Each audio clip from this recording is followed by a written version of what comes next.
От кого произошли венгры? Народ, живущий в Европе, но говорящий на неиндоевропейском языке. Народ-кочевник, но забывший, что такое жизнь номада. Народ – жестокий завоеватель, но последние 200 лет сам становившийся объектом агрессии. Все это о венграх, одном из самых таинственных народов Европы. Они пришли из глубин Азии и поселились на самом краю Великой Степи. Об их ярости и силе ходили легенды. Даже франкские монахи, обращаясь к Богу, просили защитить их от стрел мадьярских. Так откуда же взялся этот удивительный народ? Венгры пришли в Европу уже во вполне историческое время, в IX веке нашей эры. Их огромные орды под полосатыми красно-белыми знаменами наблюдали многие народы, в том числе и древние русы в Киеве, где в летописях был отмечен проход мадьяр через Киевщину и их стоянка под стенами города. Мадьяры мирно прошли сквозь Русь и поселились в Трансильвании, откуда уже пришли в Венгрию. Хотя мусульманские географы пишут, что мадьяры промышляли работорговлей славянами на восточных рынках, но обошлось без столкновений.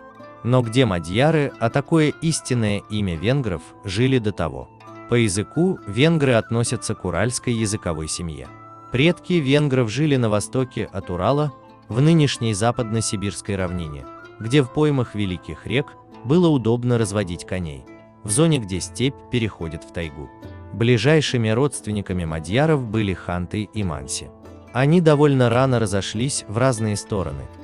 Ханты и манси ушли в тайгу, на север, забыли коневодство и кочевую жизнь степняков и превратились в таежных охотников и собирателей. Тем не менее, они почитали коня, сохраняли представление об этом священном животном, при том, что сами коней уже не разводили много веков. Мадьяры же попали на юг, под влияние скифа сарматского и тюркского мира. Став беспощадными воинами, великолепными лучниками, они вместе с булгарами переехали в древнюю Булгарию, в Приазовскую степь. 8 венгерских племен составили так называемую Древневенгерскую конфедерацию, став желанными наемниками во многих странах-соседях. От тюркского мира мадьяры получили своеобразную модель управления. Ими правили 2 царя одновременно, чтобы один сдерживал другого.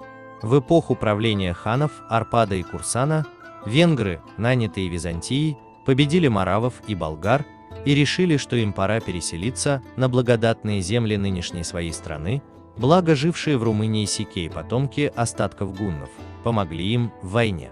За это сикеи всегда были привилегированным сословием у венгров и не платили большинства налогов. Эпоха обретения родины на Дунае, так теперь называется время Арпада и Курсана, завершилась закреплением венгров в нынешних землях, отбив ее у франков, маравов и болгар. Однако Курсан погиб в войне, и венгры стали управляться единолично Арпадом. А кто жил в Венгрии в то время? Эти земли были пограничными между миром степи, германцами и славянами. Еще недавно там царили воинственные авары, другие выходцы из Азии, которые окружили себя славянскими племенами. Франки, истребив почти всех аваров, оставили эти земли на волю судеб. На момент нашествия венгров там проживали славяне, потомки германцев-гепидов, остатки авар и потомки аваро-славянских браков, также некоторое число франкских и еврейских купцов. В общем-то, земли были мирными и плохо охраняемыми. Все они стали почвой для нового государства воинственных мадьяров. Мирным соседом Венгрия не стала. Мадьяры совершили 45 набегов на восток и запад, почти каждое лето, и лишь в 8 возвращались ни с чем и побитыми. Армия венгров была очень мобильной. Только легкая конница, только лучники, только набег и сразу же отступление. Для грабежа такая армия была идеальна. Тяжелая кавалерия европейцев не успевала за быстрой конницей врага, и те успевали уйти с добычей от погони. С богатой добычей венгры возвращались домой, доходя в походах даже до Испании, где в 942 году они захватили 3 города и правителя Яхию, одного из испанских халифатов в стране, завоеванной маврами. О них он написал так: «Тот, кто сообщил о венграх, сказал, что их земля находится на Дальнем Востоке, и что печенеги соседствуют с ними на востоке, что земля Рима находится в направлении Мекки от них, и что земля Константинополя немного к востоку от них. На их севере находится город Моравия и другие города славян. К западу от них находятся саксы и франки. Чтобы добраться до земли Андалусии, они пересекли большое расстояние, часть которого пустыня. Их путь во время их марша пересек Ломбардию, которая граничит с ними. От Ломбардии их отделяло в 8 дней пути.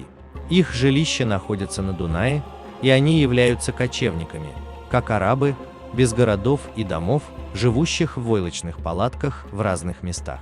Но немцы уже готовили им ответ. Устав от постоянных набегов, как ранее от авар, германцы нашли способ победить венгерскую угрозу. Замки надежно защищали от легкой кавалерии, арбалеты били дальше луков, а уж в прямой битве рыцари были на голову сильнее кочевников. Битва при реке Лех в 955 году собрала силы немецких княжеств и огромного войска венгров, замысливших очередной поход на Германию. Минутный успех венгров, прорвавшихся к обозу, завершился страшным разгромом их войск, где рыцари лишили венгров мобильности, зажав их в своем обозе, а потом легко уничтожали мадьяров, преследовали их, не оставляя в живых никого. После такого сокрушительного поражения венгры лишились множества родов и никогда более не нападали на запад, а король германцев Оттон увековечил свою победу в веках. Если лингвистика однозначно признает в венграх выходцев из Сибири и Урала, то антропология, напротив, совсем не видит среди них южносибирских типов. Мадьяры – типичные среднеевропейцы, переход между южными и северными европеоидами с очень легкой монголоидной примесью. Едва ли среди мадьяр можно найти человека, выглядящего как манси или обской остяк, тем не менее складка верхнего века, субтильное сложение и жесткие прямые волосы среди венгров встречаются довольно часто. Это фрагментарные признаки от их сибирских предков. Настоящие мадьяры давно растворились среди аборигенов, правильнее даже называть их уграми, по имени древнего народа. Именно они вышли из Сибири. Они были теми жестокими кочевниками, что угрожали Византии и франкам. Собственно, само имя угров имеет тюркский корень агур, который фиксируют даже китайские хронисты. Агуры – это 10 сильнейших тюркских родов, среди которых нашлось место и мадьярам. Сегодня же мадьяры – это вполне обычные европейцы, лишь с более высокой монголоидностью не только их заугров, но и заполовцев и печенегов, которые в средневековье попросились под власть венгерской короны и тоже растворились в местных жителях. Если вам понравилось видео, ставьте лайк и подписывайтесь на канал.